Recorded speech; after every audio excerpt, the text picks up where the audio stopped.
Shalom. Ya, hari ini kita masuk di pertemuan ketiga mata kuliah teologi surat-surat penggembalaan. Ini saya akan putar video. Hai Desias, kali ini bakal kita membahas Rasul Paulus. Rasul Paulus adalah sosok yang sangat berpengaruh pada masa gereja mula-mula. Walau ia bukan murid Yesus secara langsung, namun ia mengklaim dirinya sebagai rasul bagi bangsa-bangsa non-Yahudi yang surat-suratnya dijadikan acuan pengajaran oleh gereja hingga saat ini. Semangat muda Saulus dan pengaruh dari pemikiran gurunya membuatnya menjadi salah satu orang yang giat untuk menganiaya dan menghancurkan pengikut Kristus saat itu. Kisah Para Rasul 22 ayat 3. Selain sebagai salah satu murid terbaik Gamaliel, ia juga merupakan anggota dari Farisi, sebuah kelompok keagamaan yang juga berpengaruh dalam bidang politik dan sosial di Yerusalem di masa penjajahan Romawi kala itu. Namun, sebuah tulisan dari abad kedua berjudul The Act of Paul and Thecla menggambarkan dia sebagai seorang pria pendek dengan kepala botak, berkaki busur atau bengkok, tubuh yang kuat, alis lebar, dan hidung agak bengkok.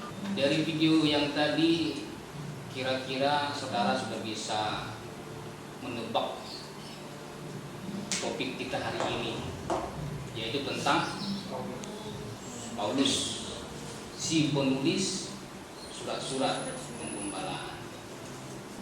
Surat-surat penggembalaan itu adalah 1, 2 Timotius dan Titus. Ya, slide yang sudah saya bagikan boleh dilihat saudara.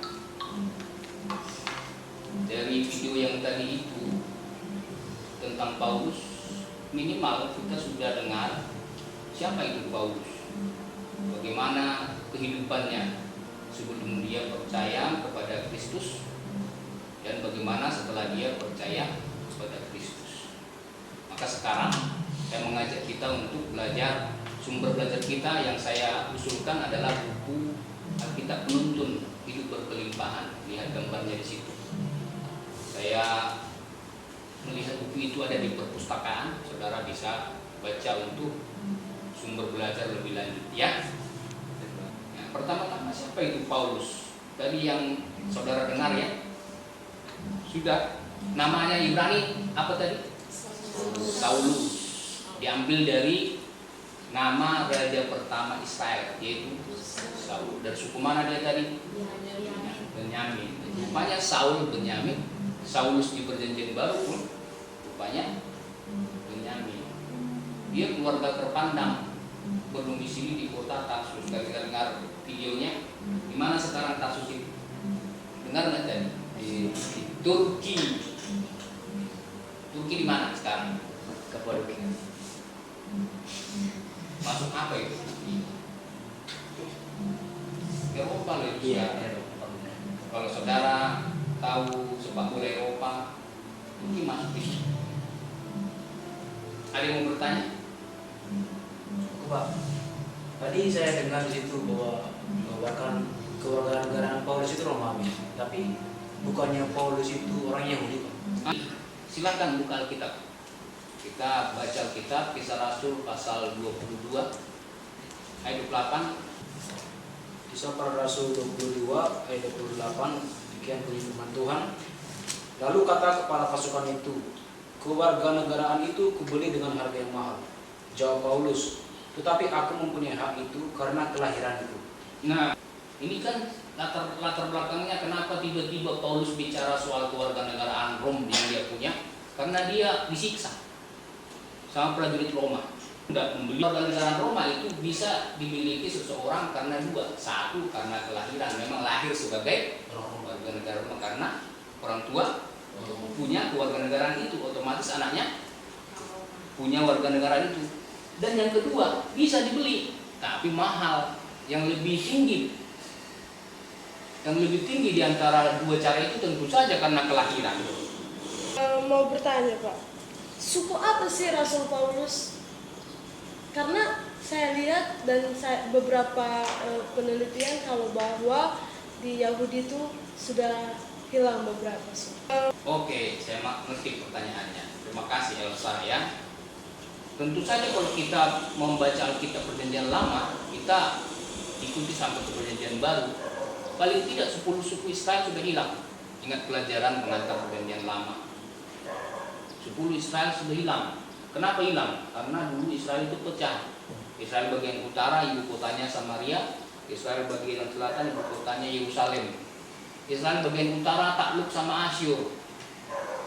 Kemudian mereka Israel yang selatan takluk sama Babel. Akhirnya Babel mengalahkan Asyur yang mengalahkan Israel utara. Sehingga ketika Asyur kalah sama Babel, tawanan perangnya yang 10 suku itu tidak dicatat lagi sejarahnya kemana. Kan mereka budak di Asyur. Asyurlah penguasa. Tiba-tiba Babel mengalahkan Asyur. Babel yang mengalahkan Asyur, Asyur habis, otomatis budaknya juga habis, nggak tercatat dalam sejarah. Beda dengan Israel bagian selatan. Ketika mereka kalah sama Babel, masih dicatat minimal ada Esra, ada Nehemia di kitab kita. Sehingga catatan Israel memang separuh nggak ada 10 suku. Sementara yang 2 suku masih terpelihara. Istilah hilang di situ jangan disamakan dengan binasa. Kalau binasa sama sekali nggak sisa. Hilang artinya adanya cuma nggak nampak. Ngerti ya? Bedanya hilang dan binasa. Binasa berarti sudah sama sekali nggak ada. Kalau hilang, dia pasti ada, hanya nggak kelihatan. Oh, ya sejarah tadi mencatat tinggal 2 suku paling besar Yehuda, suku Daud. Itu makanya Maria Yusuf dari suku Daud. Tetapi ada suku yang kecil, Benyamin. Dan salah satu yang kemudian terkenal di zaman Perjanjian Baru sebagai seorang rasul adalah Paulus dari suku Benyamin. Buka ayatnya, Filipi pasal 3 ayat 5. Firman Tuhan. Disunat pada hari ke-8 dari bangsa Israel, dari suku Benyamin, orang Ibrani asli, tentang pendirian terhadap hukum Taurat, aku orang Farisi. Itu dia. Jadi dia orang Israel asli. Apakah Paulus pernah menikah, Pak? Paulus pernah menikah enggak? Nah, ini dia. Dari sudut historis tidak mungkin dia bisa masuk ke anggota kehormatan Sanhedrin kalau dia tidak menikah. Dari sudut teks tidak ada ayat yang menyebut secara tersurat bahwa dia menikah. Tetapi secara implisit, secara tidak langsung, ayat-ayat tertentu bisa dipahami menunjuk kepada Paulus yang lajang.